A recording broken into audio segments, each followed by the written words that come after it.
हे guys what's up. तो guys आज की इस वीडियो में मैं एक्सप्लेन करने वाला हूँ ट्विलाइट सागा की तीनों मूवीज को। तो गाइस ये एक रोमांटिक फैंटेसी सीरीज है जो कि इंसानी लड़की बेला और एक वैम्पायर एडवर्ड की प्रेम कहानी के आसपास घूमती है। इसमें वैम्पायर्स, वेयरवुल्व्स और एक अलग ही दुनिया का मजेदार कॉम्बिनेशन देखने को मिलता है। तो चलिए बिना किसी देरी के कहानी शुरू करते हैं। तो सबसे पहले बात करेंगे पार्ट 1 की, ट्विलाइट की, जो कि 2008 में रिलीज हुई थी। तो कहानी शुरू होती है बेला स्वान से, जो एक 17 साल की लड़की है। बेला अपनी माँ के साथ एरिजोना में रहती है, लेकिन जब उसकी माँ नए पति के साथ दूर चली जाती है तब बेला अपने पिता चार्ली के पास फॉर्क्स, वाशिंगटन आ जाती है। फॉर्क्स एक छोटा सा टाउन है जहाँ ज्यादा लोग नहीं रहते। यहाँ की बारिश, भारी हवा और शांत माहौल बेला को अजीब लगता है, लेकिन ये उसकी जिंदगी का सबसे बड़ा मोड़ बनने वाला था। स्कूल में बेला की मुलाकात होती है एडवर्ड कलन से, एक अजीब लेकिन बहुत ही हैंडसम और मिस्टीरियस लड़का। पहली बार जब एडवर्ड बेला के पास आता है तो वो एकदम अलग बिहेव करता है, जैसे कि वो उसकी गंध से परेशान हो। लेकिन धीरे धीरे बेला और एडवर्ड के बीच बातें होने लगती है और एक अनोखा रिश्ता बनने लगता है। जल्द ही बेला को सच का पता चलता है कि एडवर्ड एक वैम्पायर है। हाँ दोस्तों, एडवर्ड और उसका पूरा परिवार एक अलग तरीके के वैम्पायर्स होते हैं जो सिर्फ जानवरों का खून पीते हैं, न कि इंसानों का। बेला को एडवर्ड की असलियत से कोई डर नहीं लगता, बल्कि वो उससे और भी ज्यादा प्यार करने लगती है। लेकिन कहानी में ट्विस्ट तब आता है जब एक और वैम्पायर जेम्स, जो सिर्फ शिकार करना पसंद करता है, बेला को देख लेता है। जेम्स एक शिकारी वैम्पायर है जो जिस चीज को देख लेता है और उसे मतलब एक बार वो चाह लेता है, वो उसे मार कर ही रहता है जब तक वो उसका खून ना पी ले। वो बेला को अपना शिकार बनाना चाहता है। अंत में एडवर्ड और उसका परिवार बेला को बचाने के लिए जेम्स से लड़ते हैं और बहुत बड़ा फाइट सीक्वेंस वहां हमें देखने को मिलता है मूवी की एंड में। और जेम्स को मार दिया जाता है, लेकिन बेला को बहुत चोट लगती है और एडवर्ड उसे बचा लेता है। मूवी के एंड में बेला और एडवर्ड एक साथ होते हैं, लेकिन एडवर्ड उसे वेम्पायर बनाने से मना कर देता है और यहीं पर मूवी एंड हो जाती है। अब बात करते हैं पार्ट 2 की, जिसकी कहानी जहां से पार्ट 1 खत्म हुई है वहीं से शुरू होती है। और इस मूवी में कहानी और भी ज्यादा इमोशनल और थ्रिलिंग हो जाती है।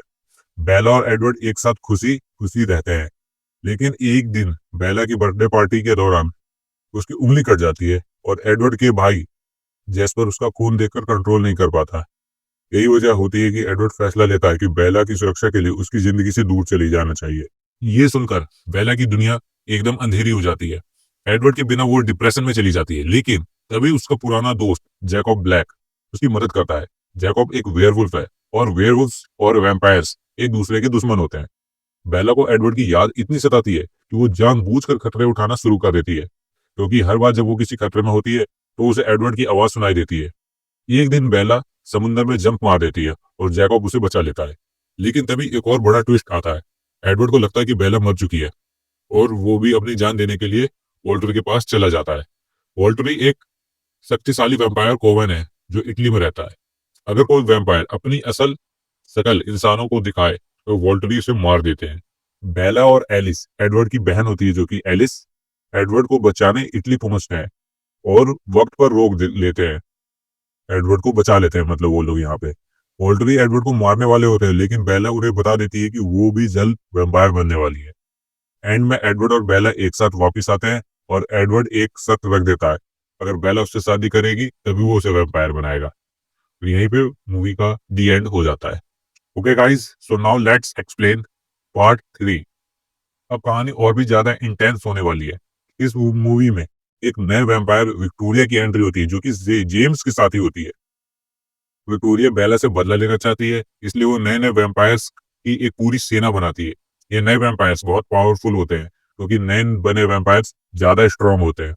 दूसरी तरफ बेला एडवर्ड और जैकब के बीच फंसी होती है। जैकब बेला से प्यार करता है, लेकिन बेला एडवर्ड से प्यार करती है। जैकब ये एक्सेप्ट नहीं कर पाता और दोनों में टेंशन बनी रहती है। बड़ी लड़ाई के लिए तैयारी शुरू होती है। एडवर्ड का कलन परिवार और जैकब का वेयरवुल्फ पैक मिलकर विक्टोरिया के नए वैम्पायर से लड़ने का प्लान बनाते हैं। और फिर आता है सबसे बड़ा बैटल, मूवी का क्लाइमैक्स या फिर मूवी का फाइनल शोडाउन। एक तरफ नए वैम्पायर आर्मी होती है, दूसरी तरफ फुलर फैमिली और वेयरवुल्व्स।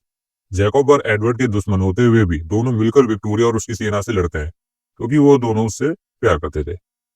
एंड में विक्टोरिया को मारकर एडवर्ड और जैकब भी घायल हो जाते हैं। बेला जैकब को समझाती है कि वो सिर्फ एडवर्ड से प्यार करती है। मूवी के एंड में बेला फाइनली फैसला करती है कि वो एडवर्ड से ही शादी करेगी और फिर एक वेम्पायर बन जाएगी। तो दोस्तों, ये थी ट्विलाइट सागा की तीनों मूवीज की कहानी, ट्विलाइट, न्यू मून और एक्लिप्स। ये एक इमोशनल, रोमांटिक और थ्रिलिंग कहानी है जो प्यार, दोस्ती और बलिदान के आसपास घूमती है।